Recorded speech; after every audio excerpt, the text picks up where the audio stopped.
Hello friends, welcome to my channel. आज हम लोग क्लास 10 एनसीईआरटी एक्सरसाइज 7.2 का क्वेश्चन नंबर 9 और 10 करेंगे। तो चलिए क्वेश्चन नंबर 9 की तरफ देखते हैं क्या बोलता है।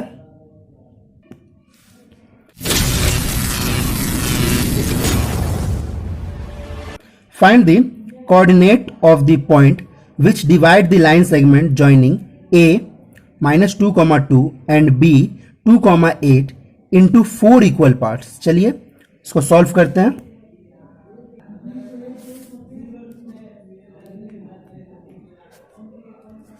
तो पहले हम लोग एक लाइन ले लेंगे, ए बी। ए हम लोगों को गिवन है -2,2 एंड 2,8, -2,2 एंड 2,8, और हम लोगों को बोला है इस लाइन को हम लोगों को 4 इक्वल पार्ट्स में डिवाइड करना है। तो एक, ठीक है, देख लीजिएगा ये इक्वल होना चाहिए। ओके, तो हम लोग एक काम करते हैं, इसको नाम ले लेते हैं इसका P1, 0.1, 0.2 और 0.3। ठीक है, ऐसा क्वेश्चन हम लोग पहले बना चुके हैं और जानते हैं कि ये जब पॉइंट है तो हम लोग इसको रेशियो में दे देंगे। ये 1, ये भी 1, ये भी 1 और ये भी 1। ठीक है, क्लियर है आप लोगों को? इसको हम लोग 1-1 के रेशियो में बांट देंगे। ये भी 1 रेशियो होगा, यहां से ये भी 1 रेशियो, ये भी 1 रेशियो और ये भी 1 का। ठीक है, ठीक है। तो चलिए, late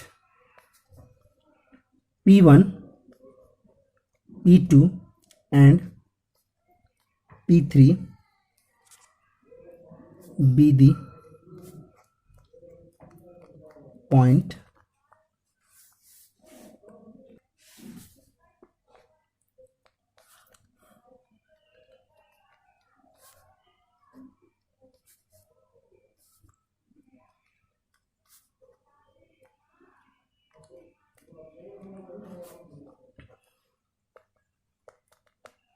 joining A -2,2 and B 2,8 into 4 equal parts.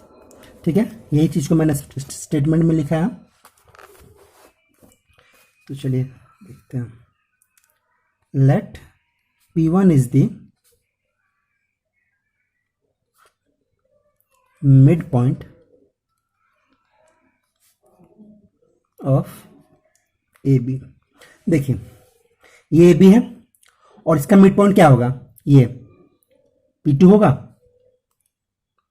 ठीक है, P2 जो होगा ये ए बी का मिड पॉइंट है। क्लियर है? आप लोगों को दिख भी रहा होगा कि ये P2 जो है ए बी का मिड पॉइंट होगा। ठीक है, तो हम लोग क्या करते हैं, पहले इसका मिड पॉइंट निकाल लेते हैं। ठीक है, तो इसका क्या हो जाएगा? x, y हो जाएगा। ठीक है ना? तो therefore coordinate of P2 is given by Px, y।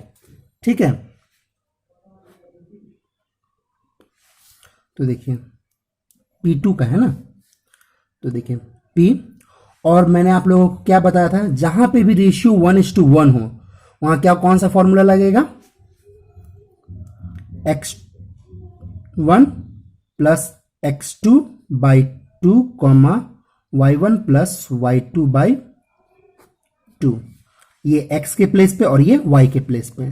ये मैंने क्यों लगेगा और कैसे ये फॉर्मूला लगेगा मैंने पिछले वीडियोस में बताया है। अगर आप लोगों ने मेरी पिछले वीडियोस नहीं देखी है तो प्लीज देखिए, आपको वहां से क्लियर हो जाएगा। ठीक है, तो चलिए P2, यहां पे अपने पास x1 और x2 और y1 और y2 क्या है देखें। ये x1 y1 x2 y2, clear है? x1 y1 x2 y2। तो x1 plus x2 by 2, y1 plus y2 2 plus 8/2। तो ये देखिए, ये माइनस और ये प्लस कट जाएगा, तो यानी कि हो गया अपने पास 0/2 कॉमा 10/2। तो क्या होगा, P2 हो जाएगा 0,5, 2 5 ज़ा 10। क्लियर है आप लोगों को? तो यहां पे P2 निकल गया। अब हम लोगों को क्या करना है, जब P2 आ गया है अपने पास, ये P2 का क्या वैल्यू आया है 0,5, ठीक है। तो अब देखिए, अगर हम लोग पहले ये करना चाहें या पहले ये करना चाहें, चलिए हम लोग यही करते हैं। ए P2, ठीक है, ए से P2 तक के डिस्टेंस के मिड पॉइंट क्या है, P1। समझ में आ रहा है ना?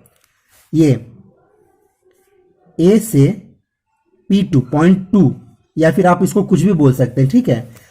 ए से 0.2 तक के डिस्टेंस के मिड पॉइंट क्या है, P1 है ना। तो चलिए अब हम लोग इसके हेल्प से P1 का वैल्यू निकाल लेते हैं। तो देखिए, फॉर ए P2, ठीक है, यानी कि हम लोग लिखते हैं ना फॉर ए बी, तो ए P2, ठीक है। तो चलिए फॉर ए P2, और इसके लिए P1 is the mid point, mid point. तो देखिए, इसके लिए x1 y1 x2 y2 यही होगा, कोई दिक्कत नहीं है। x1 ये हो जाएगा, x2 y1 ये हो जाएगा, x2 ये हो जाएगा और y2 ये हो जाएगा। तो करते हैं, आइए।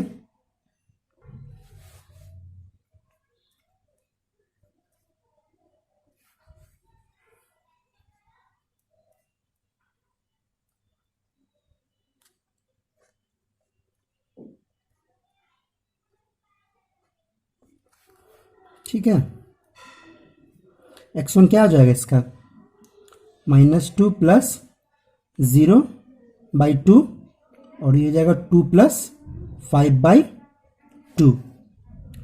तो -2/2 कॉमा 7/2, तो ये 1 हो जाएगा।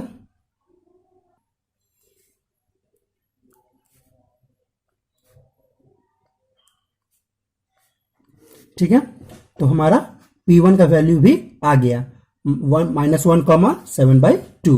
तो अब देखिए, ये हमारा ये वैल्यू भी आ गया -1,7/2।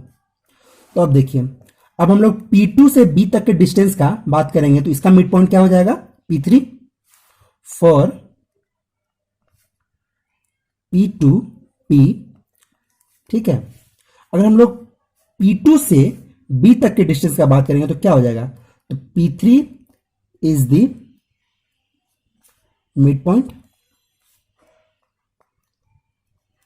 होगा। तो देखिए,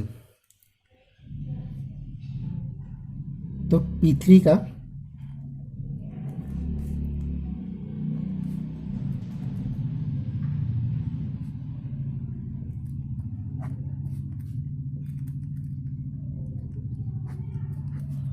ठीक है, तो ये देखिए,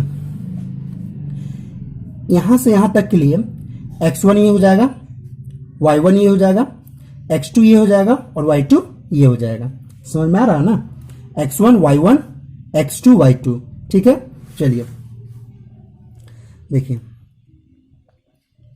x1 0 प्लस 2/2 और y1 5 प्लस 8/2, P3 2/2 13/2, तो P3 आ गया 1,13/2, ठीक है। तो hence final answer the coordinate of P2 0,5, ठीक है, और P1 क्या आया था, -1,7/2 एंड P3 1,13/2। तो ये हमारा फाइनल आंसर हो गया। ठीक है, क्लियर। तो चलिए अब हम लोग चलते हैं क्वेश्चन नंबर 10 की तरफ। देखिए क्वेश्चन नंबर 10 क्या बोल रहा है, find the area of a rhombus if its vertices are 3,0, 4,5, -1,4 and -2, -1 taken in order. इसको ऑर्डर में लेना है। ठीक है, और हिंट में दिया हुआ है area of rhombus is equal to half product of its diagonal. ठीक है, तो चलिए इसको सॉल्व करते हैं।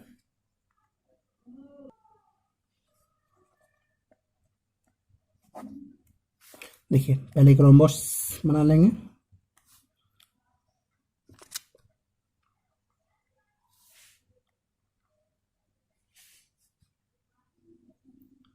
और वहां पे हम लोगों को टेकन इन ऑर्डर बोला था। ठीक है, तो हम लोग ऑर्डर में ही चलेंगे।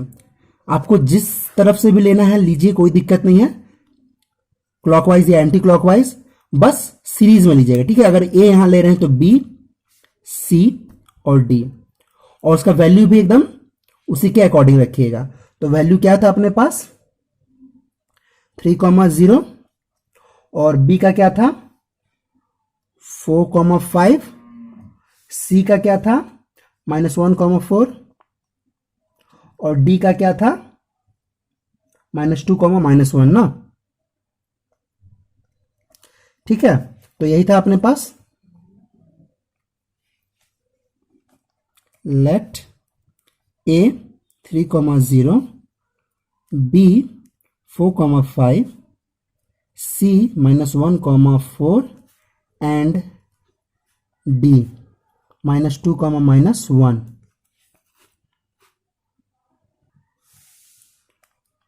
B the vertices of rhombus A B C D. ठीक है, तो देखिए फॉर्मूला हम लोगों को रोम्बस का दिया हुआ है हिंट में ही। अगर आपको नहीं भी दिया हो तो आप लोग को याद रखना है ये area of rhombus. Area of rhombus is equal to 1/2 half product of its diagonal. ठीक है, तो पहले हम लोगों को इसका डायगोनल पता करना होगा, तभी तो हम लोग ये फॉर्मूला यूज कर पाएंगे ना। तो चलिए इसका पहले डायगोनल निकाल लेते हैं। देखिए हम लोग डायगोनल निकालेंगे ए से सी तक का और बी से डी तक का। ठीक है, तो ये एक एंगल देखा जाए तो ये डिस्टेंस ही है ए सी और बी डी। तो हम लोग डिस्टेंस फॉर्मूला से ए सी और बी डी यानी कि रोम्बस का डायगोनल निकाल लेंगे, तभी तो हम लोग फॉर्मूला यूज कर पाएंगे ना, half into product of A C and B D. ठीक है, तो पहले हम लोग फॉर एसी के लिए बात करते हैं। ठीक है, तो फॉर एसी के लिए तो डिस्टेंस फॉर्मूला क्या होता है x2 माइनस x1 का whole square plus y2 minus y1 का होल स्क्वायर। ठीक है, तो एसी के लिए x1 और x2 और y1 और y2 क्या होगा, ये x1 हो जाएगा, ये y1 हो जाएगा, ये x2 हो जाएगा और ये y2 हो जाएगा। और bd के लिए जब बात करेंगे तो ये x1 y1 x2 y2। ठीक है, तो चलिए देखते हैं क्या हो जाएगा।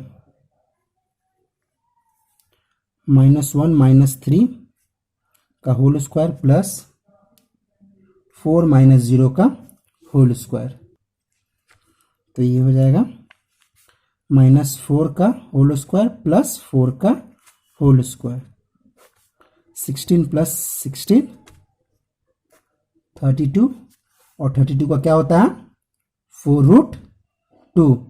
ये सब मैंने आपको पिछले वीडियोस में बताया है कि ये कैसे होगा, तो आप लोग देखिएगा जरूर पिछला वीडियोस, फिर आगे बढ़िएगा वरना प्रॉब्लम होगा। अब हम लोग फॉर बीडी के लिए बात करते हैं, फॉर बीडी। ठीक है, तो बीडी में क्या हो जाएगा -2 -4 का होल स्क्वायर प्लस -1 -5 का whole square, minus minus plus 6 और माइनस माइनस प्लस -6 का होल स्क्वायर, तो ये हो जाएगा 36 + 36 72, और 72 का क्या होता है 6√2। यूनिट लिखिएगा। ठीक है, तो अब हम लोगों का दोनों डायगोनल निकल गया है। एरिया ऑफ रोम्बस क्या होता है? Half product of its diagonal. ठीक है, तो हाफ इंटू इसके दोनों डायगोनल के प्रोडक्ट्स। ओके, यानी कि